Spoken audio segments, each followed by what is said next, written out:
Noticias del mundo, actualidad y tendencias, política y enfrentamiento, periodismo y controversia.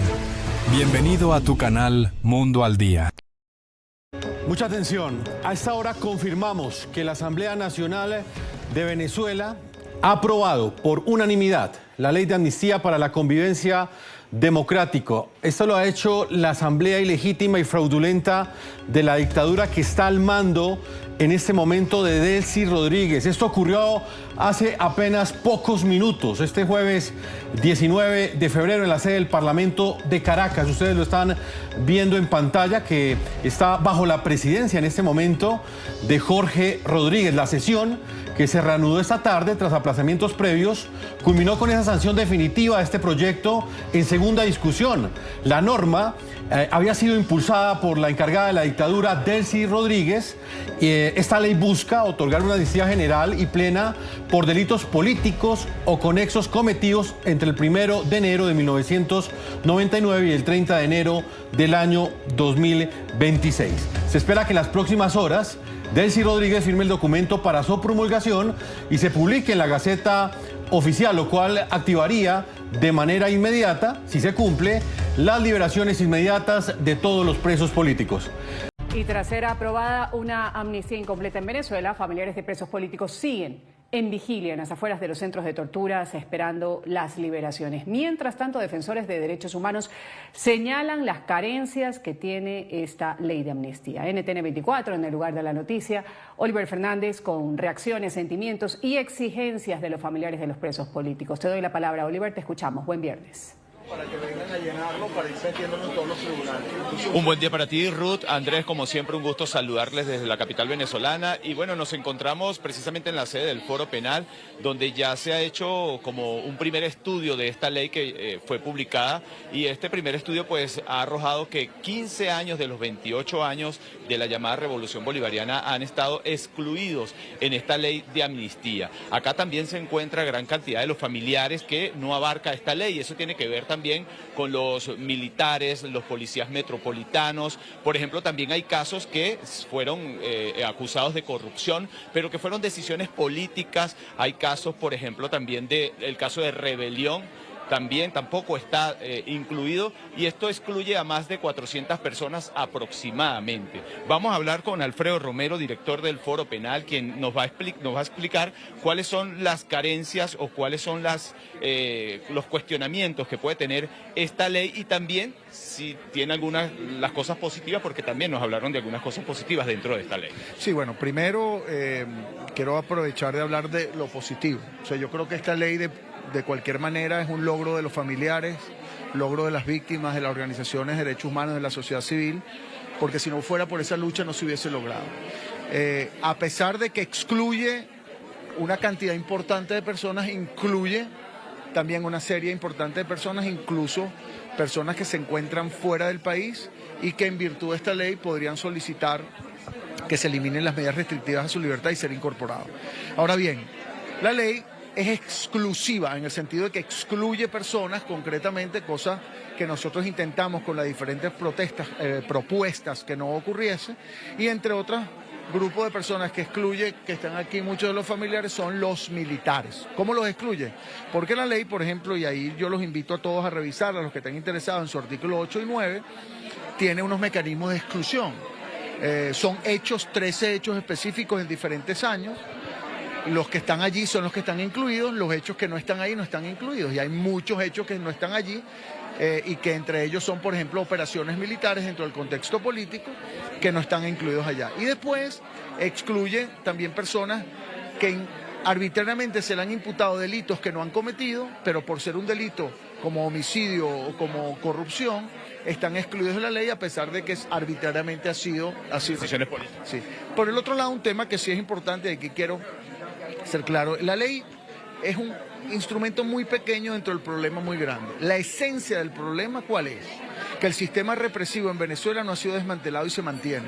Incluso una persona que sea beneficiada por la ley puede posteriormente, con el sistema represivo como está y con el sistema de justicia como arma de persecución política, ser nuevamente encarcelada por una decisión arbitraria.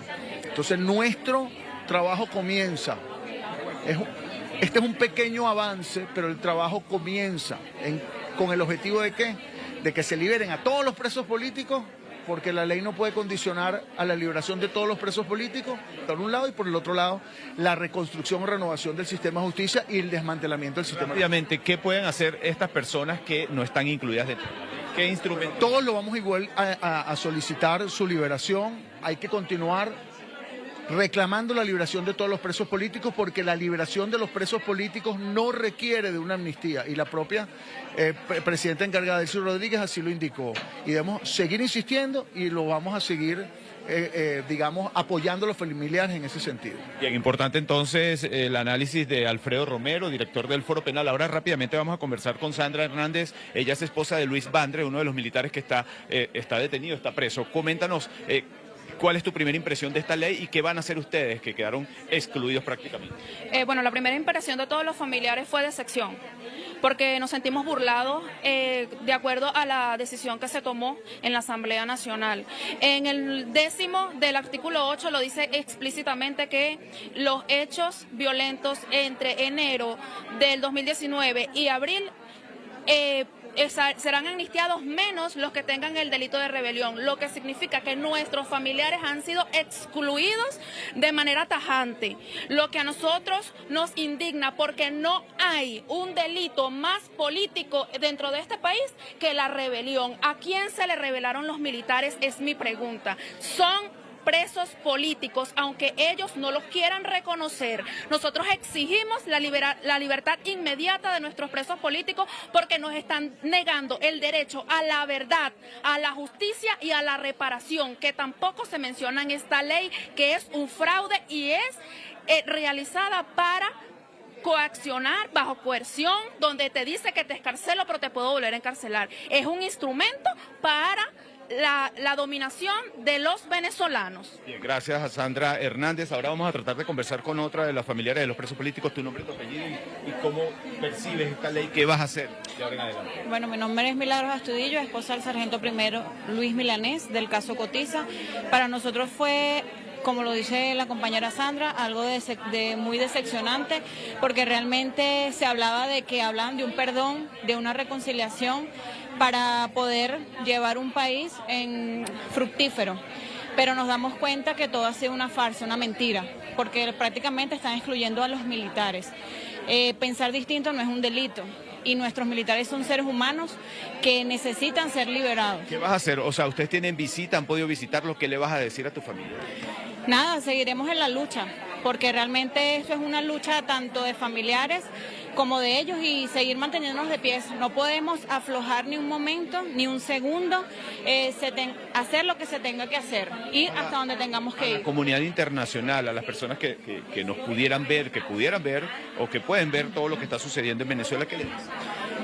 Que realmente que vean los ojos, que pongan los ojos en Venezuela y vean que lo que se quieren hacer no lo están haciendo, no lo están cumpliendo, porque hablan de que sí van a hacer una reconciliación y realmente no está pasando. Bien, muchísimas gracias. Entonces, es parte de los testimonios de los familiares de los presos políticos, Andrés, Ruth, que quedaron por fuera en esta ley de amnistía que fue aprobada hace pocas horas por la Asamblea Nacional Venezolana. Ya lo decía entonces Alfredo Romero, representante del Foro Penal, que sí tiene algunas cosas positivas, pero evidentemente mientras quede un preso político en la cárcel, pues habrá que entonces buscar otros mecanismos, que ellos están dispuestos también a asistir a los familiares de los presos políticos para tratar de que sean liberados todos, porque es la única manera de que pueda ser efectivo y que haya de verdad, como lo han dicho los familiares y también el propio Alfredo Romero, para que haya reencuentro y reconciliación en el país, pues deben estar todos en libertad. Son muchas las críticas al alcance que pueda tener, o mejor dicho, a los vacíos de la amnistía aprobada por el régimen de Venezuela. Vamos a saludar a esta hora en la mañana de NTN 24 a Andrés Villavicencio, él es activista venezolano exiliado en España tras persecución postelectoral en el 2024, la que se registró en Venezuela. Gracias por estar con nosotros, bienvenido. Muchas gracias a ustedes por la invitación. Gracias, Andrés, por estar con nosotros. Primero, su sentir con esto de la aprobación de una ley de amnistía. Hay muchos vacíos, como ya lo expresábamos. ¿Qué decir además de las personas que han quedado excluidas, que han quedado al margen de esta ley. ¿Por qué quedan por fuera? Adelante. Quedan por fuera porque el régimen chavista no ha entendido que las cosas en Venezuela han cambiado. Creo que lo más escandaloso es que la ley no incluya lo que ellos consideran delitos militares, para dejar por fuera de esta amnistía a los militares patriotas que en Venezuela intentaron restituir el orden constitucional. ¿Qué quiere decir esto? Que si esta ley fuera promulgada en el año 1992, Hugo Chávez no sería liberado, por ejemplo, ya que Hugo Chávez intentó 2 veces golpes fallidos de Estado contra la República y contra la autoridad y contra la ley en Venezuela. Lo otro, decirte que en el año 2015, cuando nosotros ganamos 2/3 de la Asamblea Nacional, que fue la victoria parlamentaria más grande de la historia de Venezuela, una de las propuestas bandera de esa campaña para nosotros fue precisamente promulgar una ley de amnistía, que sí era una ley de amnistía amplia, que sí contemplaba la liberación de todos los presos y perseguidos políticos. ¿Qué pasa? Que el régimen chavista decidió invalidar esa ley promulgada a través de su TSJ, valiéndose de una argucia legal completamente inconstitucional para vaciar de contenido legislativo y de capacidad legislativa al Parlamento venezolano.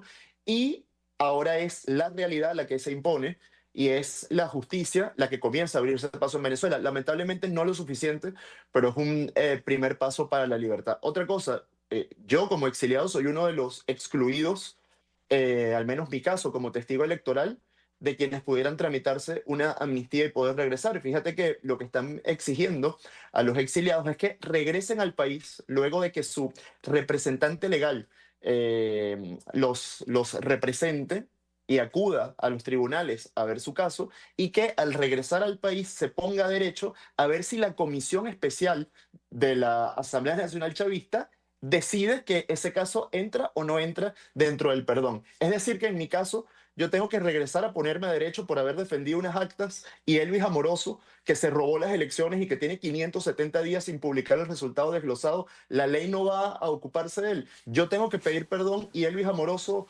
no. Las familias de los torturados tienen que pedir perdón por sus familiares torturados y los torturadores no tienen que hacerlo. Es inaceptable lo que están planteando con esta ley de amnistía.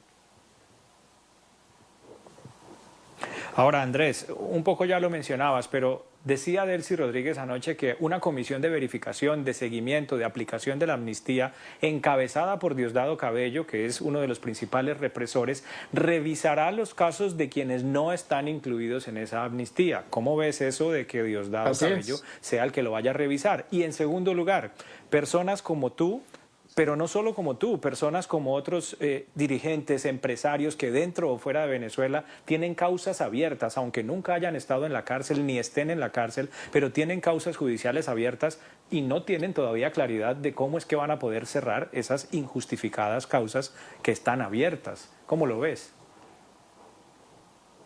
Así es, muy importante decirte que Diosdado Cabello no tiene ninguna autoridad moral ni legal para estar al frente de una ley de amnistía, sobre todo porque él se ha dedicado con ese programa totalitario que tiene los miércoles en el canal de todos los venezolanos a perseguir, a amenazar, a hacer burlas y chistes de violación de derechos humanos, de perseguidos, de exiliados, de torturados y de encarcelados. No puede ser que este sujeto sea la persona que va a estar al cargo de ver a quién se le da el perdón y a quién no. Decirte, además, que yo no hago ninguna distinción entre Delcy Rodríguez y Nicolás Maduro. Delcy Rodríguez es una hija de Chávez, al igual que todos ellos, con todo lo que eso implica, y evidentemente Venezuela no va a ser viable mientras ellos estén en el poder. Hay que desmantelar por completo el sistema chavista. Y fíjate que es precisamente en las excarcelaciones, en el único tema donde el chavismo le está faltando a Donald Trump y a Marcos Rubio, porque en el resto de los temas el chavismo ha decidido ponerse de rodillas. El chavismo se sustentó, y sobre todo el modelo económico del chavismo, en tener a PDVSA siendo una empresa estatal sin participación privada, donde ellos tuvieran el monopolio de los ingresos y a discrecionalidad pudieran decidir hacer lo que les diera la gana con el dinero de todos los venezolanos. Bueno, por órdenes de Trump han tramitado una ley de hidrocarburos que básicamente deroga el sistema económico chavista y abre PDVSA y los hidrocarburos venezolanos a la participación privada. Otra cosa, ellos decían que jamás iban a permitir que nadie les dijera quién podía ser ministro y quién no. Le exigieron la destitución de un ministro y enseguida fue destituido. Otra cosa, ellos habían dicho durante años que si algún día un militar, un militar estadounidense pisaba el suelo venezolano no saldría con vida y ellos harían lo posible para convertir a Venezuela en un Vietnam. El otro día los visitó el general Donovan y no solamente que no le hicieron nada, sino que daba incluso pena ajena ver el nivel de servilismo con el que lo trataban. Entonces, el chavismo ha decidido que su plan, su proyecto, su estrategia es ser tan arrastrados y tan serviles a Donald Trump que Donald Trump comienza a considerar la idea de que si son tan serviles y tan funcionales a sus intereses, los dejen en el poder. Y eso es precisamente lo que tenemos que evitar que ocurra y que yo sé que no va a ocurrir porque Marco Rubio y Donald Trump están conscientes de qué es el sistema chavista, de qué es el régimen chavista y hay que desmontarlo. Delcy lo está desmontando desde dentro. Es incluso yo diría que kármico y hasta poético ver cómo Delcy desmonta el chavismo, ver cómo Delcy deroga el chavismo, pero evidentemente no ha sido tan rápido como nosotros hubiésemos deseado y esta ley de amnistía es uno de esos ejemplos. Andrés, para concluir, ¿qué responder a quienes sostienen dentro del régimen, además con audacia, de una forma poco empática? Bueno, eso es lo que siempre se ha visto, que imperfecta o no, la ley de amnistía, tal cual está aprobada, pues ha permitido excarcelaciones que están salvando vidas o que van a salvar vidas. Bueno, lo primero es que por supuesto que yo celebro cada excarcelación. He celebrado todas, muy especialmente la de Juan Pablo Guanipa, mi amigo Juan Pablo Guanipa, que había sido injustamente secuestrado por la dictadura y que hace pocas horas ya fue dado en libertad plena y ya puede recorrer las calles del país como siempre debió ser. Pero nosotros no olvidamos que aún quedan cientos de presos políticos y la lucha es hasta lograr la libertad de todos, la lucha es hasta lograr que Venezuela sea libre, la lucha es hasta lograr el reconocimiento de la voluntad de los venezolanos que en su inmensa mayoría dijeron el 28 de julio que no querían al chavismo en el poder y materializar ese cambio real, materializar ese cambio total es a lo que estamos apostando todos los venezolanos dentro y fuera del país. Los venezolanos dentro para poder comenzar la reconstrucción y los venezolanos exiliados para poder volver y contribuir con esta reconstrucción, que yo no tengo ninguna duda que con liderazgos como el de María Corina Machado y liderazgos como el de Juan Pablo Guanipa, los venezolanos vamos a la conquista del futuro en una Venezuela en libertad. Desde Madrid, en España, Andrés Villavicencio, activista venezolano, tuvo que salir de su país a finales del 2024 perseguido por haber contabilizado las actas electorales. Andrés, gracias. Hasta una próxima. Un abrazo.